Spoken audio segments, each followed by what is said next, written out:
Welcome to episode 2 of the 1056 Sports Podcast. This is Trent. I'm here with my friend Justin, and we're here to talk to you a little bit about big news in baseball. Bryce Harper signed the largest free agent contract in baseball history. We'll get into that, talk a little bit how baseball's free agency, how it differs between the other two major sports. We'll move into the NFL Combine, winners, losers, talk about some NFL news. I know Justin has a lot to talk about there. Big Kyler Murray news, just a bunch of guys had good weekends, and some maybe even fell out of the first or second round. And we'll finish up with the NBA playoffs, NBA news, winding down the season. So, Justin, I know you have a very strong opinion on this Bryce Harper contract. 13 years, $330 million. No opt-outs, no trade clause. It's basically a marriage between him and the Philadelphia Phillies. It's stupid, and it sucks for both of them involved because you see this a lot when people sign the big contracts. They fall through. They don't perform like they were before they signed the big contracts. And so now you have to look at it, well, Bryce Harper, he's going to want to win a championship before he retires, of course. Mm-hmm. So if the Phillies... You got to win a championship if you're going to sign a guy for 13 years. Exactly. So what if the Phillies don't win for 13 years? Yeah, kind of goes back. Most long-term contracts that's been signed, any sport, none of them have really ever been super successful. You could probably argue that A-Rod's first 10-year contract, he's the only guy to sign 2 10-year contracts, was maybe successful. He signed a 10-year deal in 2000 with the Texas Rangers before he got traded to the Yankees. And then 2007, he opted out and he signed another 10-year contract. So while he may not have served all 10 years, he signed 2 10-year contracts. The Yankees, when he signed in 2007 with the Yankees won a championship in 2009, but that's the last championship the Yankees won. Is that deal worth it? That's kind of what you got here with Bryce Harper. 13 years. If they only win one championship, is it worth it? No, it's definitely not worth the money. That's money that you could put everywhere else on your team to make your team better. See, I would think at least one justifies the contract. I think with the players they've acquired, they need 2 to 3 at least, maybe 4. But I think one justifies it, and you seem to disagree, of course. I completely disagree. We have other long-term contracts as well. The Marlins signed Giancarlo Stanton to 13 years before he was traded to the Yankees. Manny Machado signed this year. It was the largest free agent contract, 10 years, $300 million. And while it makes more average a year, $30 million, Harper signed for $13,330. That's $25 average a year. Both these guys signed a long-term deals, and you got to expect the Padres and Phillies need to win at least one. And you seem to think multiple to justify these long-term contracts. I think Bryce Harper just wanted his name in the history books for something, and I think that's why he signed such a big contract. I think he's justified worth it. But if you think about it, Mike Trout, who's easily, in my opinion, the best baseball player of our generation, might end up being the best player of all time. What's he worth now? He's going to hit free agency in 2020. I feel like he's got to make $400 million in ownership of a team. If Bryce Harper's worth $330 million. Oh, absolutely. I've always thought Bryce Harper was a little bit overrated. That's just my opinion. I just thought he could hit baseball really well. I will admit this on the podcast that I am actually a big Bryce Harper fan. Even though he played for the Nationals and now he's a Philly, I'm a big Braves fan, but I do like Bryce Harper. I think he's good for the game. Yeah. 13 years, $300 million is a lot of money to spend on one player, especially when you can spend it to more. And I know the Phillies are interested in Mike Trout later. Mike Trout's got to be worth more. Are they going to be able to sign him for that, or is he going to take a discount? I don't know. How would you even have the money to sign him? I don't know. That's crazy, but there's talks that Bryce Harper wants Mike Trout coming. There's rumors is that tampering, because he did say, he goes, I'm going to call Mike Trout in 2020. And Mike Trout's from the area, so he's a big Eagles fan. He's a big Philly guy. And it would make sense. Everybody thinks he's going to end up as a Philly if he does leave the Angels in 2 years. So, that guy's worth more money. That guy consistently leads the majors or is on top of the majors every single year when he's healthy. He's going to break WAR records, which is how analytics determines how good a baseball player is. That's a lot of money. Is the Phillies going to be able to handle that? They signed JT Realmuto. After 2 years, are you going to keep JT Realmuto, or are you going to stick with Mike Trout? Of course you would want to go after Mike Trout. Yeah. I just don't see how they would have the budget. It's crazy to think about. Like I said, I think Mike Trout is worth more money. It's a lot. But just in terms of MLB free agency, it took Bryce Harper. We knew the Phillies were in on Bryce Harper since the regular season. The World Series ended in November. We knew this once the season was over. The Phillies were in on him, but it seemed like he wasn't wanting to sign with the Phillies. It took him to the end of February, early March to sign. And this is something we're seeing in baseball. Manny Machado signed in February. These guys took forever to sign. J.D. Martinez signed with the Red Sox last year in February, late February. Baseball takes a long time to sign, and these big contracts, like guys are holding out for this type of money. Do you think that's good for the game? No, I think because you look at the NFL and NBA, as soon as it's time for free agency, people start, chomping at the bit. Stay up until midnight, seeing who's going to go. MLB is so quiet; you don't even know who's being signed and the where. winter meetings used to be a big deal, and the last few years they've fallen off. The winter meetings, that used to be the big event when all the executives got together in one location. Something was going to happen. In the last 2 years, it's been pretty quiet, and we thought. In years ago, Bryce Harper would have probably signed at the winter meetings or shortly thereafter, but not this year. I think it hurts the sport a little bit because, baseball is already suffering. People say it's a boring sport, it's a dying sport. So, they need to do everything possible to make it the most exciting thing they can without changing the game. Yeah, I think you need to, they're trying to find ways to improve the game, but you got to make it a year-round thing because we're talking NFL.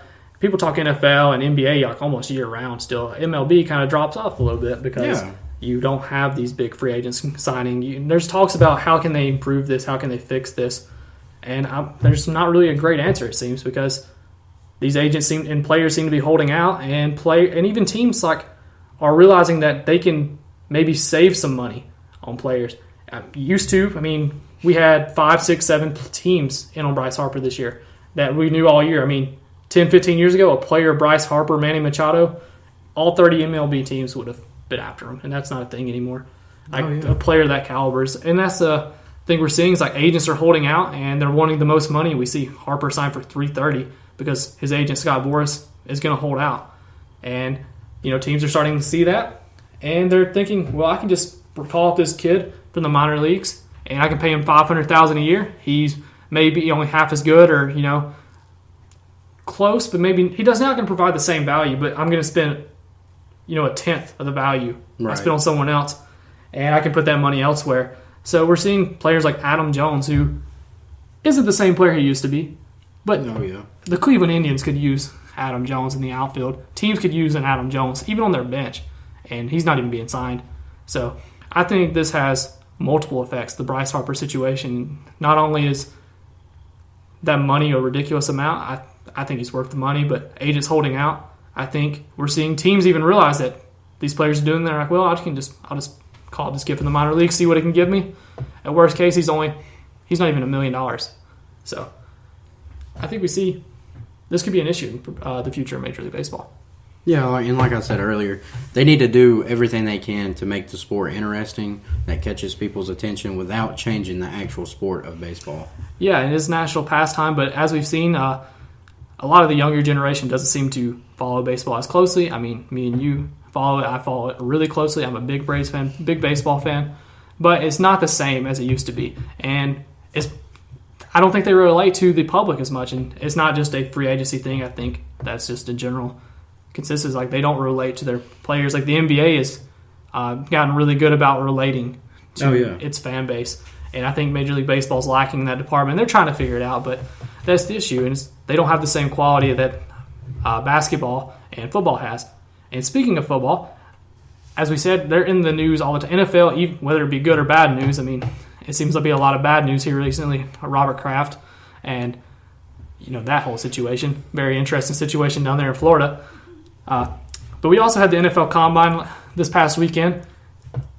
What are your takes on that? You got any winners, losers? Yeah, I got several winners and I got several losers. Looking at the winners, I would say DK Metcalf is definitely a winner. When you run a 40 like he did and you show out at the Combine like he did, I think mock drafts have him in the top 10 or 15 now. Yeah, and I think that the Combine really helped him. And how about Kyler Murray? He won at the Combine and he didn't even really do any drills. He didn't even touch the field at all. And you hearsay about how bad his interviews and stuff were, but still, Charlie Casserly, former NFL GM, went on the record saying he was one of the worst interviews, some of the worst stuff he's ever heard on a highly rated quarterback. Bad at interviews, bad at studying film, bad at on the board work, just dissecting plays. And Charlie Casserly's kind of went under fire for that record. And there's even a story come out today that Casserly helps some prospects interview or practice interviewing before the combine, and Kyler Murray turned him down. So now there's a worry if there's a conflict of interest there in the fact that maybe he's just upset that Kyler turned him down. But Kyler Murray, even though he had this bad rep from this one guy saying he didn't give great interviews, he didn't give any drills, he didn't do any drills at the combine he's going to save for his pro day, Todd McShay jumped him up to number 1 in his mock draft to the Cardinals. So, which I thought was crazy. And then looking at the combine too, this means Josh Rosen is a loser of the combine, and he wasn't even at the combine. So I don't think he's a loser if he gets out of Arizona, though. I think that's only a we could argue that situation. Depends if he gets traded to Cincinnati. I would definitely rather be in Cincinnati than Arizona, though. That is true. If they're not going to have an offensive line, I think you'd rather be anywhere else. And then you look at Dwayne Haskins and what he did at the combine. I mean, he's an absolute winner. He backed himself up. He said, I'm a pocket passer. I don't like to run. I want to throw the ball, and he proved that he wants to throw the ball. Extremely accurate. Showed off, really. Himself. Definitely going to be a top 10, 15 pick most likely somewhere. Maybe Jacksonville or Miami. If they don't trade for a quarterback, they choose to pick him up. Maybe Washington. But, Washington made news today, an hour or two before we recorded this podcast. They traded for Case Keenum. I know me and you have discussed the Joe Flacco trade and how that was going to impact Denver. And now they sent out the guy who was their quarterback last year to the Redskins because Alex Smith will miss this season.